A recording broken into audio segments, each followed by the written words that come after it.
It is finally here. We are at long last 1,000 years later into FM21. Let's get into it. Let's see all the craziness that's gone on.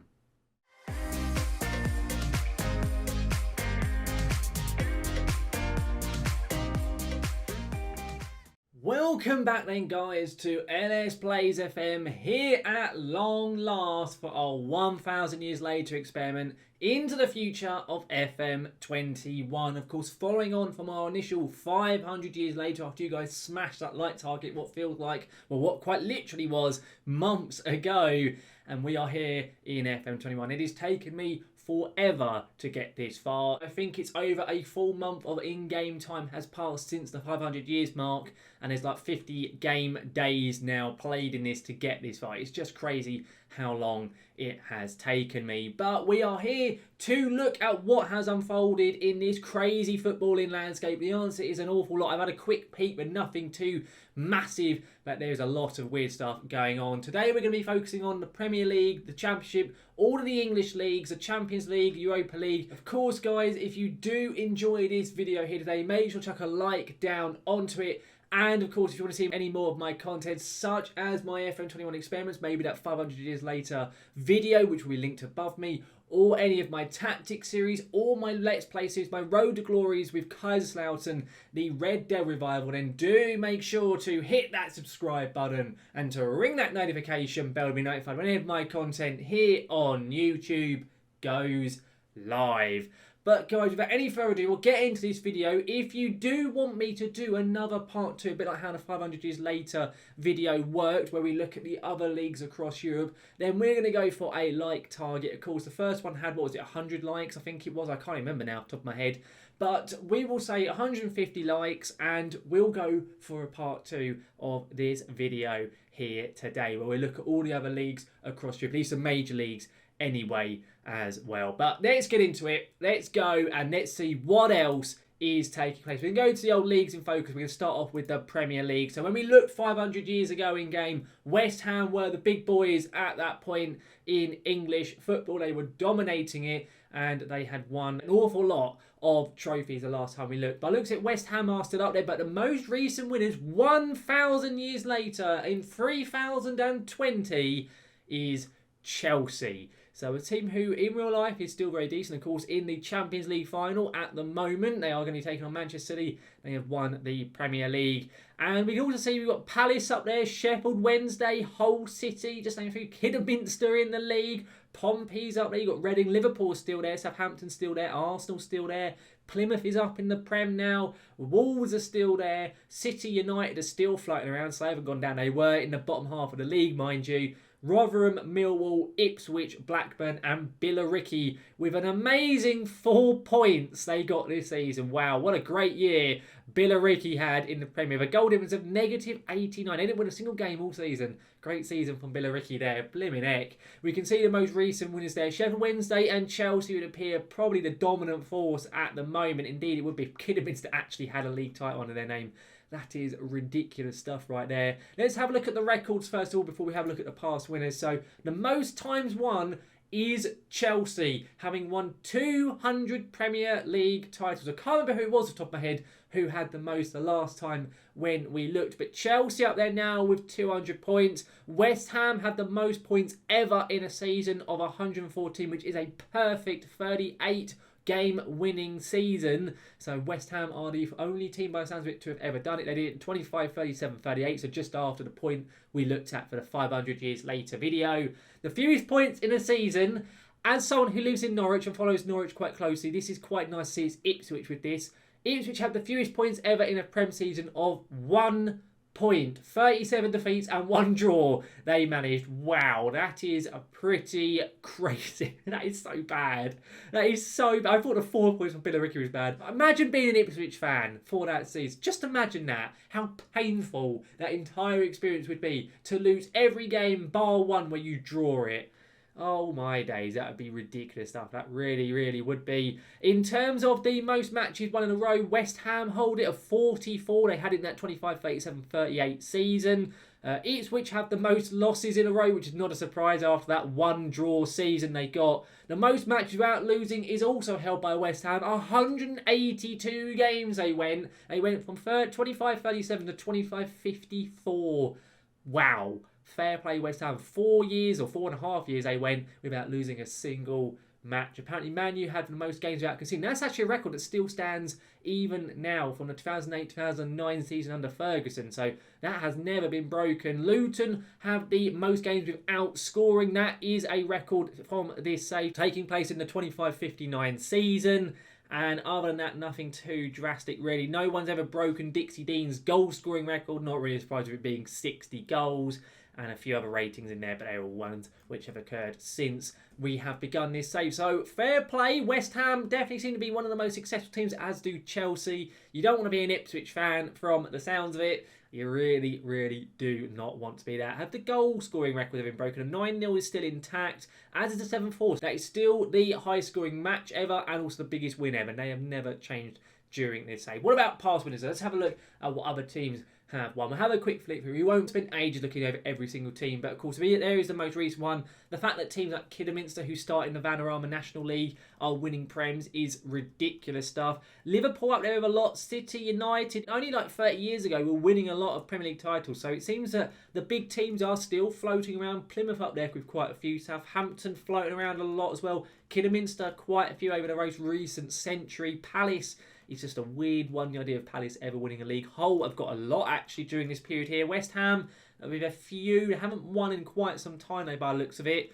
Any other weird and wacky teams? Plymouth up there again. It seems to be a lot of the same teams winning over and over again. It seems to be like a group of about 10 teams which kind of just keep alternating, at least currently. A lot of dominance there for Chelsea. Wow, that's crazy. And Liverpool as well. So Liverpool and Chelsea having a good spell. Arsenal, I'm not quite sure why the big teams in England have come back to the top. I say big teams in England, I mean Tottenham aren't in there, are they? But are they really a big team? I'm sure that's just annoyed a lot of Tottenham fans and probably pleased an awful lot of Arsenal fans watching this video. But I know Spurs are definitely not even in the Prem, so that explains why they're not winning it. That kind of is quite a good explanation for that fact. Any other weird teams? We haven't seen any other winners that we haven't spotted so far. Sheffield Wednesday have a lot of wins at this period here. The early 2800s, they won an awful lot of Premier League trophies. United up there with some more again. Well, United actually with a lot of dominance actually in around this period here. Kidderminster with a few. Sheffield Wednesday, Arsenal, Southampton. Again, it's all the same teams. Plymouth as well. So for about 300 years, there's been a group of about 10 sides which just keep alternating. No one else is getting a look in at that Premier League title. Plymouth again. Palace again up there. Wolves. Okay, we have a different team. Wolves and Reading had some in the mid-2600s. Okay, we're starting to see some differentiation now at long last. Any other sides that we haven't spotted yet? Because we're only going to go down to 25-20 because that's where we finished off the 500 years video last time out. And I'm going to be honest, it doesn't seem to be that way. It's just those 10, 11 teams we've been looking at so far, all splitting the Premier League trophy between themselves. No one else. A lot of West Ham, a lot of United, a lot of Chelsea's. And then we get to 25-20, where, of course, the last one we looked at was the West Ham win in the 1920 season. Fair play to those teams. There is a massive stranglehold then, it would appear, over the Premier League between a group of about 12, 13 different teams, which are the only teams in the 500 years since the 500 years later video which just keep winning the league. So fair play to those guys. Of course, that's the Premier League. What about the other leagues in England? What about the Championship? Who's down in this league at the moment? Let's have a look. Any weird teams? So Tottenham, down in the Championship, have just been promoted. They are returning to the Premier League. Coventry up there with 108 points. And Slough going up via the playoffs. Slough, who I don't even know what league they start in, but I don't think they're in the Vanarama National League. I think they're even below that. But well done to Slough, getting into the Premier League for the first time maybe in their history. You still got Norwich in there, which is a person who lives in Norwich. That's a bit sad to see Norwich only in the Championship still. You got Birmingham, a big team in there. West Brom, there's a few smaller teams. Kettering, Fylde, Eastleigh, Hampton and Richmond are in the league. Leeds and Swansea have just been relegated from the Championship. Fair play to those guys there. Who've won the most recent, say, 20 seasons? So Rotherham, Newport, Billericay, Crawley, Rotherham, Slough, Ipswich. You got Slough again. So Slough seem to be a bit of a yo-yo team. And in the last, however many seasons is that? 8 seasons. Literally, Coventry, Rotherham just switching places every time. One goes up, one goes down. That's literally how it works at the moment in the Sky Bet Championship. Fair play. Coventry seem to be a massive yo-yo team, as are Rotherham then. What about League One then? Any small little teams floating around League One? Any massive teams this far down? Of course, we've seen Spurs. Villa are down there, having just been relegated in 22nd place. You've got Middlesbrough down there. You got Watford are down there, of course. Fulham and Bournemouth down there as well. Fulham, of course, started as a Premier League team, much like Villa down in League One. Not ideal for their most recent winners of Peterborough. You got Barnsley and Barnet going up. And in Port Vale, Villa, Carlisle and Nottingham Forest getting relegated down into League Two. Imagine clubs the size of Villa and Forest down in League Two. That's bonkers. Like, it's weird enough when like Portsmouth and Bolton are in there, yet alone when you're going to get teams as big as Villa and Forest. That's crazy stuff. That really is. What about the small teams though? We can see they've got Canvey Island down there. Anyone else? Haven't Waterloo or Harrogate, Kingstonian? Other than that, no real major shocks really. I mean, Barnet being up there, but Barnet aren't that bad of a team. They're in League Two in real life, I think. So that's not too drastic. But League One looking pretty normal. What about the most recent winners? You got Norwich won not too long ago. You got Blackburn down there. Kettering run it a little while ago. Accrington, Stanley had a win not too long ago. Actually, I have a couple of wins in there to their name. Rochdale with a win. Fylde. Leeds won it last year. Of course, they came straight back down when we looked at the Championship just a few seconds ago. And then there's Peterborough with their most recent win. Who's got the most wins out of interest? Barnsley apparently have the most wins under their name of 28 League One titles. What about League Two though? Any craziness going on in that division? Sunderland, the most recent champions. Maybe they're going to make another Netflix documentary about that. I'm sure they will do. You got Maidstone down there. Oh, Maidstone. What are you doing, lads? I'm a massive Maidstone fan, for those who aren't aware. So that's a bit of a shame seeing their list low. It's good they're in there. I know at one point they did get to the Prem, so I'll have a little look at Maidstone's history very shortly. Sunderland with wins, Chesterfield, Solihull, Bromley all getting promoted, and then Shrewsbury and Cardiff getting relegated. Oh dear, Cardiff. Not ideal for them there. I'm sure Swansea fans will be loving that. Everton down there in 21st place, very close to going down. You got Stoke down there, Wigan down there. Any other massive teams? Not really. There's no real tiny teams in League One. Other than like Dulwich Hamlet and Gloucester, which start in like the Vanarama North, I think. There's not too many small teams. I mean, Bromley, I suppose, going up, maybe they would count that list. And obviously, Maidstone being that list start as a Vanarama South team. How have Maidstone been getting on out of interest? Let's have a little look. So, recent seasons, not great. Kind of floating between League One and League Two. I'm sure they did get into the Prem and weren't too bad. They've actually won the FA Cup. Oh my, and the Europa Conference League. Oh, the idea of Maidstone actually winning anything is crazy because Maidstone are crap in real life. They're so bad. They've actually got some major trophies today. They got to 6 FA Cup finals, all in the 2500s, or actually one was 2600s. So that was when they're actually quite good from the sounds of it. They won the Sky Bet Championship twice, runners up a lot as well. Oh, Maidstone. Oh, I'm happy about that. I'm very pleased. I'm just chuffed to see Maidstone not being entirely shit for the entirety of 1,000 years in FM. That's at least quite nice to know. What about the National League though? Any massive teams this far down? There's a good chance there could be a few. We've got Fleetwood have won the most recent with Tranmere going up via the playoffs. Bradford down there. You got Wickham, of course, starting the Championship down in the Vanarama National. Not great from them. Burnt down in Newcastle are in the Vanarama National League. Oh dear, Newcastle fans. I wonder if Mike Ashley's still there. Would explain why they're doing so crap, wouldn't it? But bloody hell, Newcastle, team that big with a stadium. Actually, I got rid of St James's Park. It's now Joe Harvey Park. Yeah, it's not going great for them. Not going great at all. You got Gillingham down there and Dover. Oh, as a Maidstone fan, seeing them both below Maidstone. Oh, mwah, wonderful chef kiss moment that is right there. Seeing those teams that's struggling down in the lower reaches of English football. What about though with the National League North? There was no other really massive teams in that league, in the National League itself. Bolton are down there in the National North. Not ideal. Leicester in the National League North. Former Premier League champions Leicester are down in the National League North. Oh dear, Leicester. I thought Newcastle being in the National League was bad. That's atrocious because Leicester are actually a decent team, whereas Newcastle were just shit. Wow. I'm astonished that Leicester have fallen that badly. What have they been doing recent seasons? They've just literally been the whole time in this league, the whole time. Actually, no, they weren't. They actually got relegated at one point and came back up. They haven't to spell outside of the loaded leagues in the game. Oh, Leicester, what are you playing at? Any other teams in there? Not overly, I wouldn't say so. I'd say none of the other teams in there are like massive teams, really. Okay, what about the National League South then? The final league in the English pyramid that we can view in FM21. 1,000 years later, Dartford down there, which, as I mentioned, as a Mason fan, that's quite nice. Margate as well, they're still stuck down there. But really, the Southern Division, nothing major going on. Maybe Bristol Rovers is a biggish team, Cheltenham down there. Other than that, there's really very little to talk about in that Vanarama South. Not really any big teams got stuck in it. There's a few really tiny teams I've never even heard of, like Beaconsfield and Wimborne. I've never even heard of them, but they're in the league. They've just been relegated, mind you, so not great for them. But that, of course, is the English leagues wrapped up. We're going to have a look at the European leagues as well. So let's go first of all to the Champions League. Last time we looked, St Johnstone was the big boys of European football. Who will it be now? It is Cliftonville, who are what, Irish? Are they an Irish team, I think, Cliftonville? They are Northern Irish. So a Northern Irish team have won the most recent Champions League. They beat Sheffield Wednesday in the final. They've also got Finn Harps. They're Irish, aren't they? Yeah, they're an Irish team. They won 2 years ago. And Larne, another Northern Irish. So apparently Northern Ireland and Ireland are becoming very good in football 1,000 years later. Fair play to them. Fair play. You've got to give them credit, really. But who has the record for the most? Is it still St Johnstone? Last time we looked, they had, what, 30 or so, I think, 35. Who has it now? It is still St Johnstone. 49 times won. Wow. Fair play, St Johnstone. Very, very good from them to still have that record. One off of 50 Champions League trophies ever.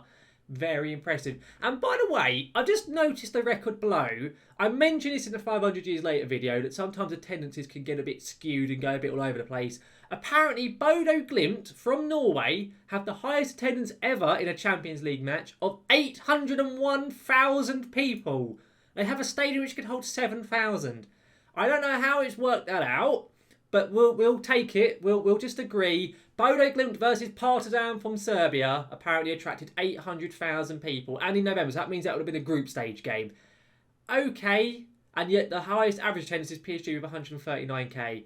I've got no idea how that's worked that out, but we won't. The idea of 800,000 people in one stadium, like you'd have to have so many tiers of stands or to get people to fit into that amount. That is a ridiculous idea. That really, really is. The biggest win is still Dynamo Bucharest 11-0 win from 1973. The highest scoring match is still from 1969. They've never been broken. Most matches won in a row is Legia Warsaw in the early 2100s. That stood for a long time, that record. That really has done. Most losses in a row is Utrecht, again from the mid-21st century. So nothing really changing, apart from matches without winning, which Cittadella have taken, which was 27 games, which in the 2900s. In fact, actually, that record has apparently stretched in 2088 to 2969. So they've never won a game in 900 years of Cittadella, who are an Italian team. How have they managed that?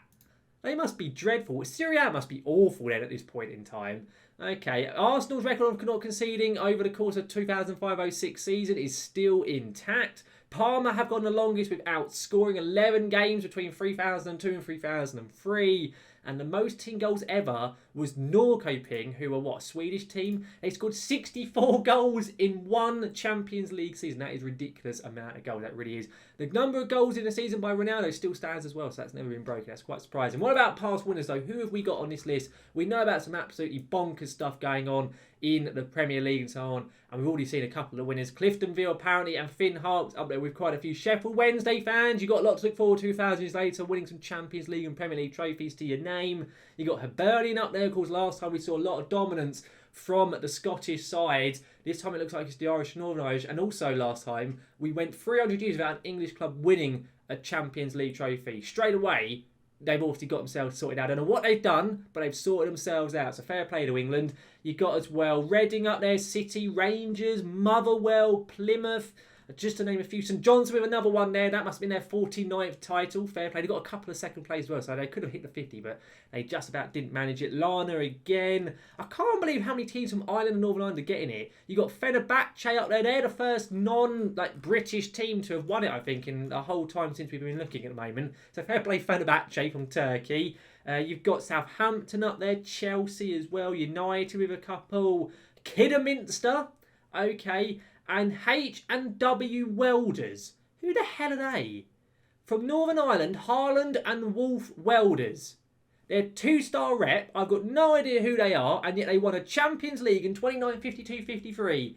Well done to them. I say, I've got no idea, never even heard of them. They don't even sound like a football team, but they've won a Champions League apparently. Well done to them. You got Fenerbahce, another one. Hull City got one. That H&W Welders got a few actually. Wow. Fair play to them. I can't believe they got so many to their name. They've done very, very well. You got Donegal Celtic.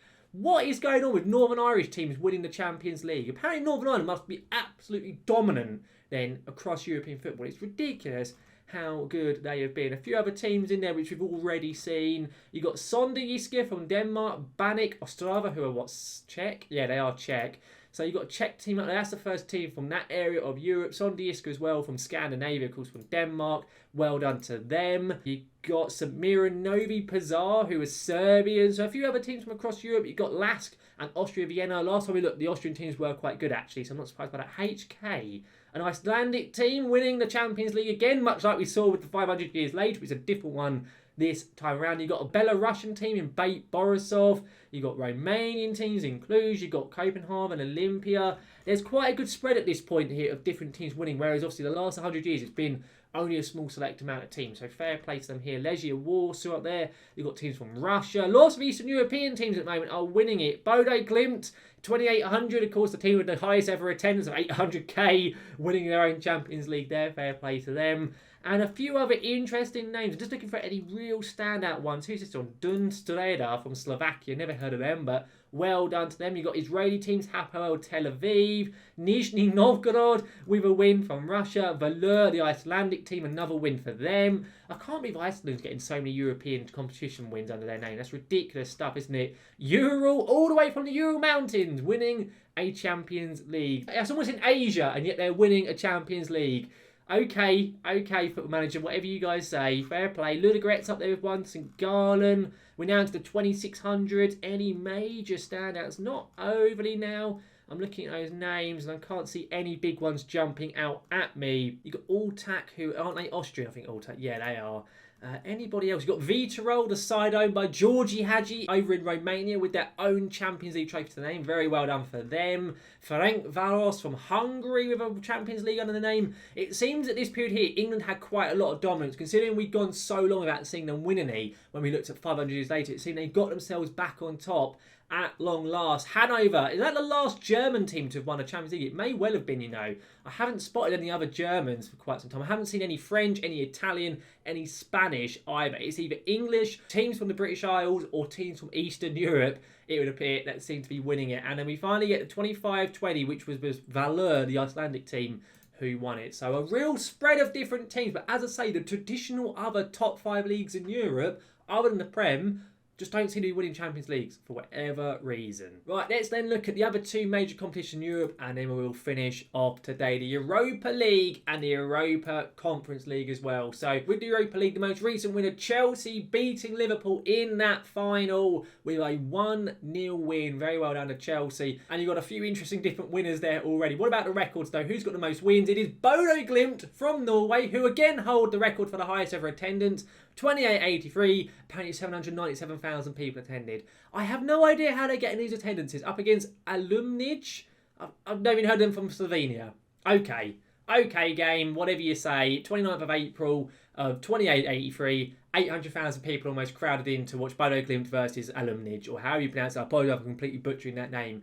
But I've never heard of them before, so fair play to Bodo Glimt. 41 wins as well on the name. That's ridiculous stuff. It really is. Apparently, in terms of the most matches won in a row, lost in a row, etc., Bate Borisov have the most wins in a row. That record has stood since 2500. Dudelange from Luxembourg have the most losses in a row, 38, which has been going on for 400 years. Most matches without losing is Partizan. That was back earlier and in the first few hundred years of the game. Dynamo from Zagreb have the most matches without conceding. Again, that was from the first 500 years. And TNS went the most games without scoring. They went 20 years without scoring a single goal in the Europa League. Apparently, the most goals ever in a Europa League season is 43 from Slovan Liberec, who are a Czech. I think they are, aren't they? Yeah, indeed they are. 43 they got in 2687.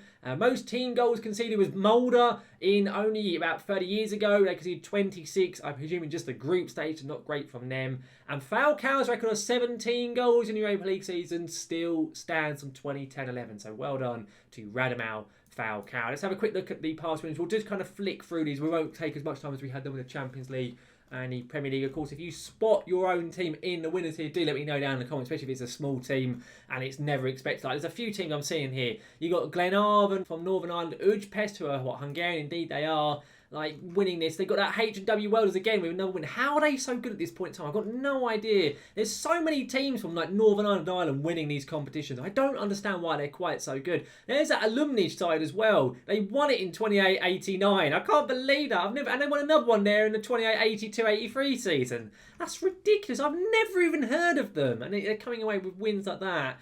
And there's so many different named teams in this list, so many which I've never even heard of. My knowledge of football is quite decent. I like to kind of pride myself on my knowledge of football, especially clubs, like unknown clubs and stuff.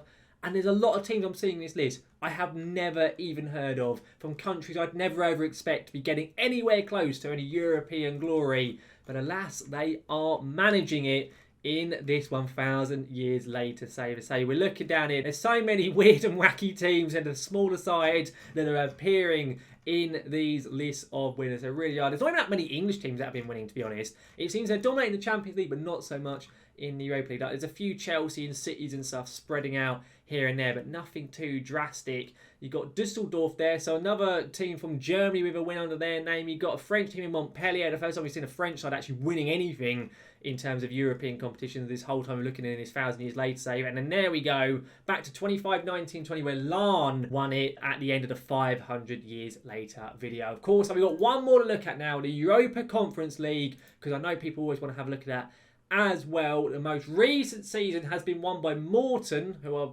Scottish, I think? Indeed they are, beating Darmstadt from Germany in the final. Well done to Morton, well done to Scotland, another European trophy under their belt. What about the records? The most wins is Bate Borisov from Belarus. Bodo Glimt again with the highest ever attendance record. I don't know what on earth they're doing over there in Norway. Apparently they can just absolutely cram people into really, really big stadiums. I've got no idea. And you've got Chelsea with the biggest win ever, 13-0 up against Cormy. They also had the high scoring match as well in history. Apparently FC Santa Coloma have gone since the beginning of the game until 30-60 without winning a match. 80 games they've gone. Where are they from? They're from Andorra. They've never won a game in the entirety of this 1,000 years later save. Unlucky to them. Unlucky. They've also lost 48 in a row, was their biggest record ever. A HJK win the most match without losing between 2100 and 2562. So fair play to HJK. I guess they must have just drawn loads and loads of games, but fair play to them. And B68, apparently, I've never even heard of them, went 500 years without scoring a goal. 23 games they went from the Faroe Islands. Didn't know they were a team, but there you go. They went 23 games without ever scoring. My days. Akhmat Grozny had the record for the most goals in a Europa Conference League season of 52 in 29-63. Colwyn Bay had the most goals conceded in a season of 30. And the most goals ever in a season was this player here back in the early 2000s. Rifat Nazli, a Turkish regen for Spurs. So that record has been set by him.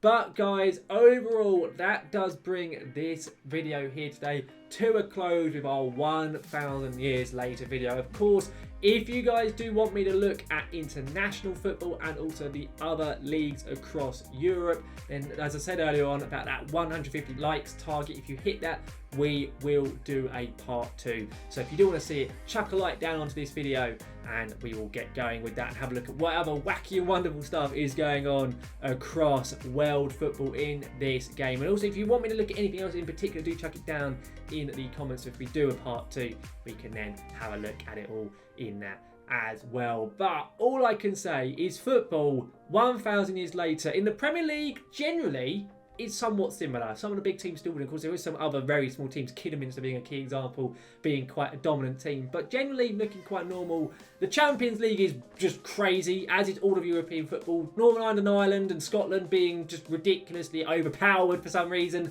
Those leagues aren't loaded yet. Their teams apparently are disgustingly good.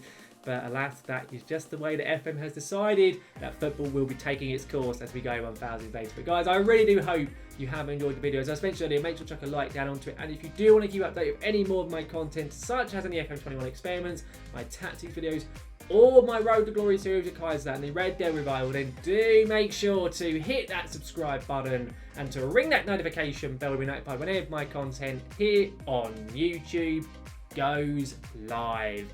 So guys, thank you very much for watching, and I'll see you again next time.